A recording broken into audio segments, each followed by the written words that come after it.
সবাই কেমন আছো? আশা করি ভালো আছো। আমি তোমাদের শশাঙ্ক স্যার বাংলার পাঠশালায় আবার ফিরে এলাম। আজ আমি তোমাদের ষষ্ঠ শ্রেণীর মাটির ঘরে দেয়াল চিত্র প্রবন্ধের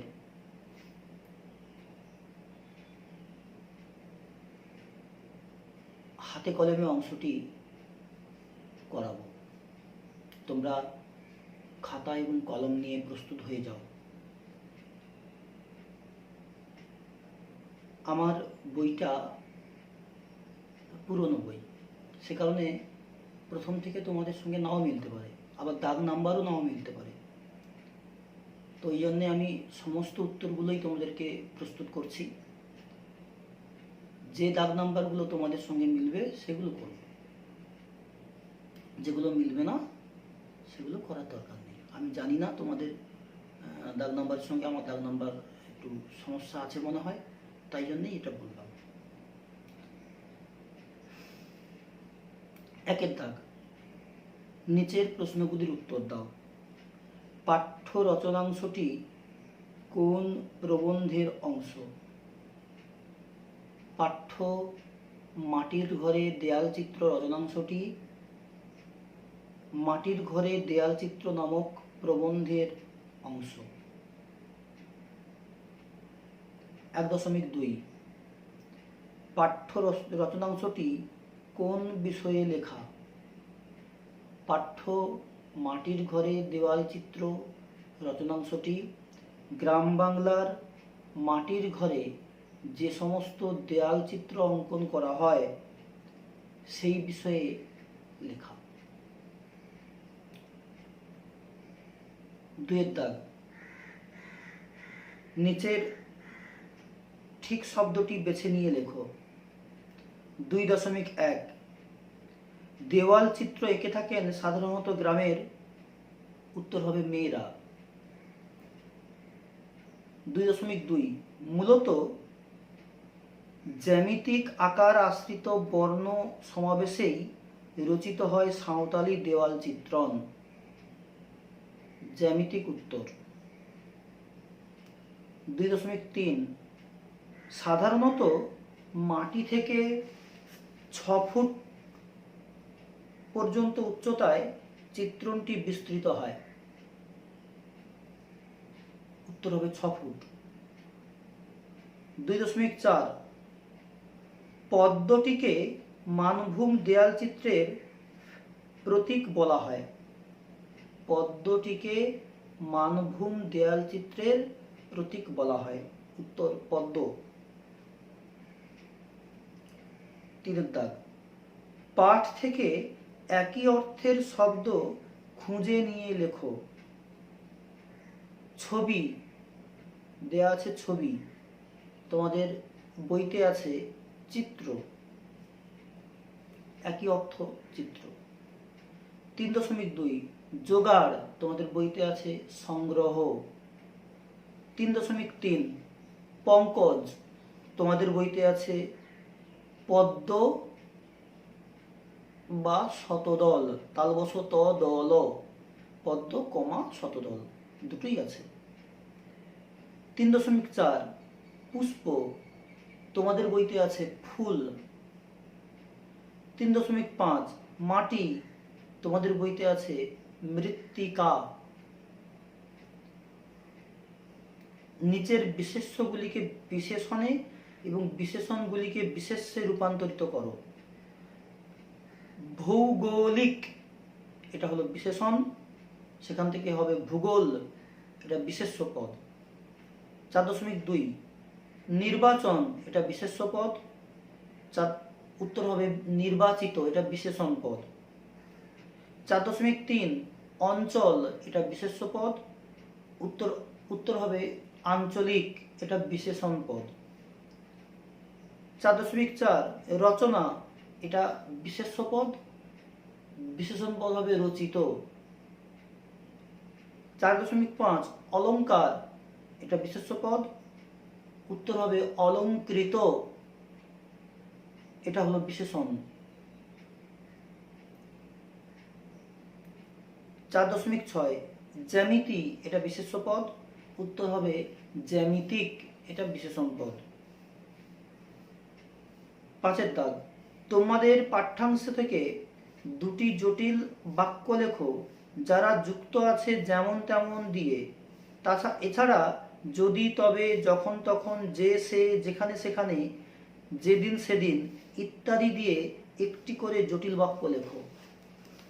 জটিল বাক্য তৈরি করতে হলে যেমন তেমন, যে সে যেখানে সেখানে, যদি তবু তবে, যদিও তবু, যা তা, এসব সাপেক্ষ শব্দজোড় দিয়ে বাক্য লিখতে হয়।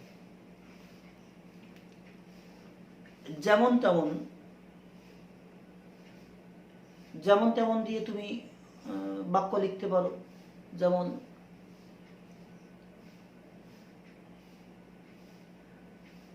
তোমাদের বইতে আছে, দেখো, সেই চিত্রণের বিষয়বস্তু যেমন নিজেরা নির্বাচিত করেন, কমা, তেমনি তার উপাদানও নিজেরাই সংগ্রহ করেন।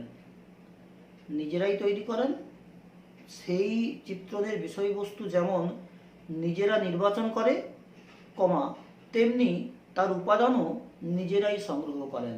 যেমন তেমন দিয়ে হলো। এবার আরেকটা যেমন তেমন দিয়ে বাক্য, যেমন কর্ম তেমন ফল। যেমন কর্ম তেমন ফল।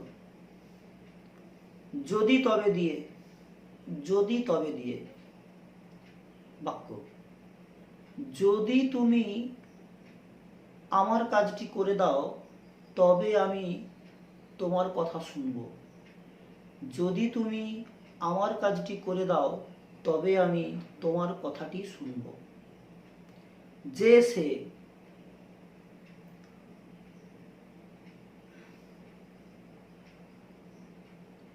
যে সে,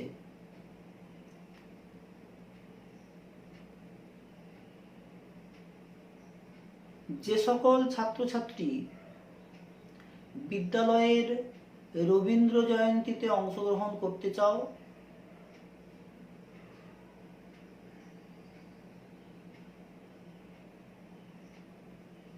যে সকল ছাত্রছাত্রী বিদ্যালয়ের রবীন্দ্র জয়ন্তীতে অংশগ্রহণ করতে চাও তারা চলে এসো। যে আর তারা দিয়ে করা হলো।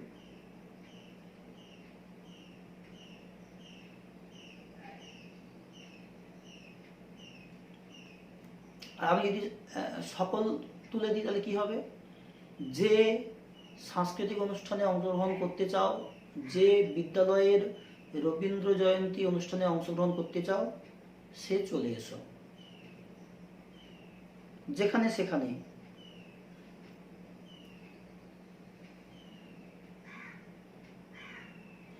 যেখানে সেখানে যাওয়া উচিত নয়, তোমার বিপদ হতে পারে।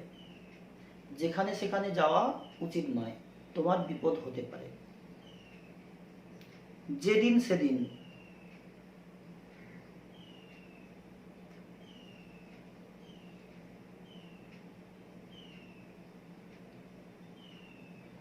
যেদিন তুমি বিপদে পড়বে সেদিন আমার কথা স্মরণ করো।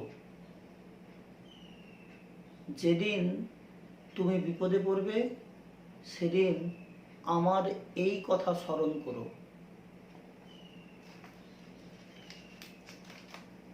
নিচের বাক্য, 6 দাগ, নিচের বাক্যগুলি জুড়ে একটি বাক্যে পরিণত করো। এই মাটির রং ঈষৎ হরিদ্রাভ। এই মাটির রং ঈষৎ সাদাটে। উত্তর, এই মাটির রং ঈষৎ হরিদ্রাভ এবং সাদাটে। এই মাটির রং ঈষৎ হরিদ্রাভ এবং সাদাটে। দূর থেকে দৃশ্য হিসেবে মানানসই হওয়া চাই। এইভাবেই দেয়ালগুলি নির্বাচন করা হয়। দূর থেকে দৃশ্য হিসেবে মানানসই হওয়া চাই, পূর্ণচ্ছেদ, এইভাবেই দেয়ালগুলি নির্বাচন করা হয়। দুটো বাক্য একটা করতে হবে। দেওয়ালগুলি এমনভাবে নির্বাচন করা হয় যাতে দূর থেকে দৃশ্যগুলি মানানসই হয়, দৃশ্য হিসেবে মানানসই হয়। দেয়ালগুলি এমনভাবে নির্বাচন করতে হয় যাতে দূর থেকে দৃশ্যগুলি মানানসই হয়।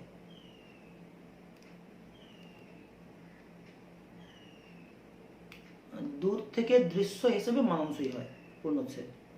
6.3 ঘরের চতুষ্পার্শ্ব ঘিরে থাকে একটি কালো বেদি, তার রং কালো। ঘরের চতুষ্পার্শ্ব ঘিরে থাকে একটি কালো বেদি, তার রং কালো। ঘরের চতুষ্পার্শ্ব ঘিরে থাকে একটি কালো রঙের বেদি। উত্তর, ঘরের চতুষ্পার্শ্ব ঘিরে থাকে একটি কালো রঙের বেদি। বয়কার দয় হস্যই। 6.4 বাংলার কৃষিজীবী সমাজের কিছু প্রাচীন উৎসব আছে। এগুলি হলো গোবন্দনা, কারা খুঁটা, গরু খুঁটা। অ্যান্সার, বাংলার কৃষিজীবী সমাজ সম্প্রদায়। হ্যাঁ, বাংলার কৃষিজীবী সমাজের কিছু প্রাচীন উৎসব হলো, বাংলার কৃষিজীবী সমাজের কিছু প্রাচীন উৎসব হলো গোবন্দনা, কারা খুঁটা, গরু খুঁটা। এবার 7 দাগ, নিচের প্রশ্নগুলির নিজের ভাষায় উত্তর লেখো। তোমার জানা কোনো অঞ্চলের লোকসমাজে দেওয়ালে ছবি আঁকার চল আছে? উত্তর, ঝাড়গ্রাম অঞ্চলের লোকসমাজে দেয়ালে ছবি আঁকার চল আছে।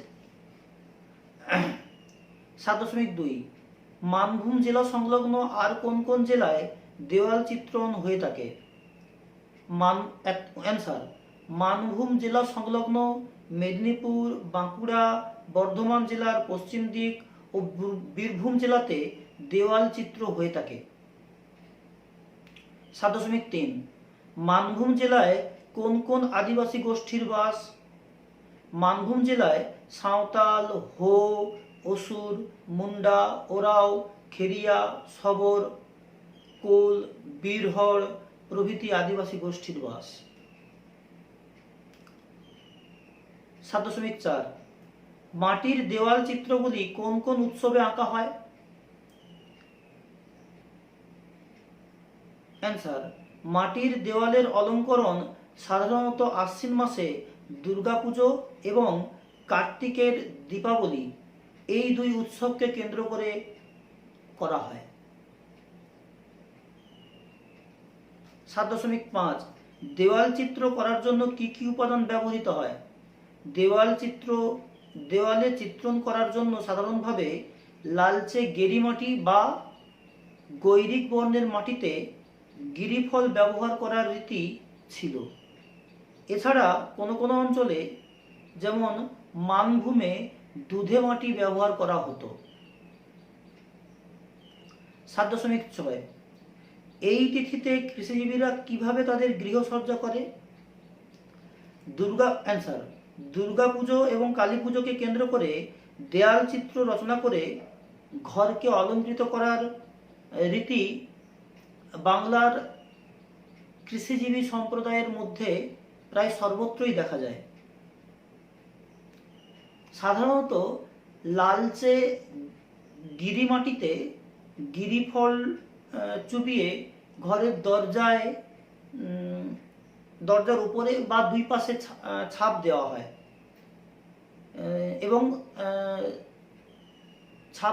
এবং নানান নকশা সৃষ্টি করা হয়। 7.7 কোন কোন জাতির দেওয়াল চিত্রের সাধারণ লক্ষণ পদ্ম? সাঁওতালি। অ্যান্সার, সাঁওতালি, কুর্মি, ভূমিজ ইত্যাদি সম্প্রদায়ের দেওয়াল চিত্রের সাধারণ লক্ষণ পদ্ম।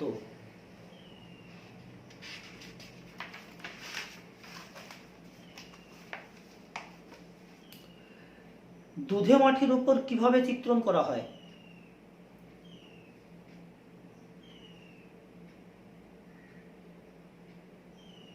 উত্তর, প্রাবন্ধিক তপনকর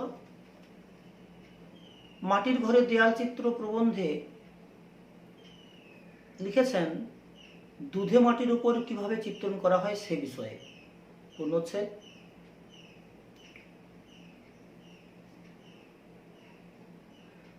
অত্যন্ত মসৃণভাবে নিকানো দেওয়ালে হালকা রঙের বেলে মাটির গোলা দিয়ে প্রলেপ দেওয়া হয়। এই প্রলেপগুলো সাধারণত একটু হলুদ বা সাদাটের হয়। আর প্রলেপ দেওয়া মাটি ভেজা থাকতে থাকতে তার উপর হাতের আঙ্গুলের ডগা দিয়ে দাগ টেনে ছবি আঁকা হয়, যাতে ছবিটা খুব স্পষ্টভাবে বোঝা যায়। শুকিয়ে গেলে ওই হাতের ডগা দিয়ে আঁকা ছবি সবার দৃষ্টিগোচর হয়। নেক্সট কোশ্চেন, মোরগ ঝুটির চালচিত্রে আর কি কি নকশা থাকে? মোরগ ঝুটির চালচিত্রে মোরগ ঝুটির মোটিফের সঙ্গে অন্যান্য মোটিফ বা নকশা সংযুক্ত করা হয়ে থাকে। মোরগ ঝুটির পাশে উদীয়মান সূর্য, আধ ফোঁটা পদ্ম ছাড়া ইস্কাবন, হরতনের চিহ্ন, সাধারণ লতাপাতা, পাখি ও ময়ূরের ছবিও আঁকা হয়। আজকের মাটির ঘরে দেয়াল চিত্রের হাতে কলমে অংশের প্রশ্ন উত্তর তোমাদেরকে আমি আলোচনা করলাম। ভালো করে খাতায় তুলে ফেলো। যেখানে বুঝতে অসুবিধা হবে অবশ্যই আমাকে কমেন্ট বক্সে লিখবে বা কমেন্ট করে জানাবে। পরের দিন তোমরা তোমাদের পড়া আমাকে দেখাবে। বাংলার পাঠশালা থেকে আমি শশাঙ্ক স্যার ততক্ষণের জন্যে বিদায় নিচ্ছি। টাটা, ভালো থেকো।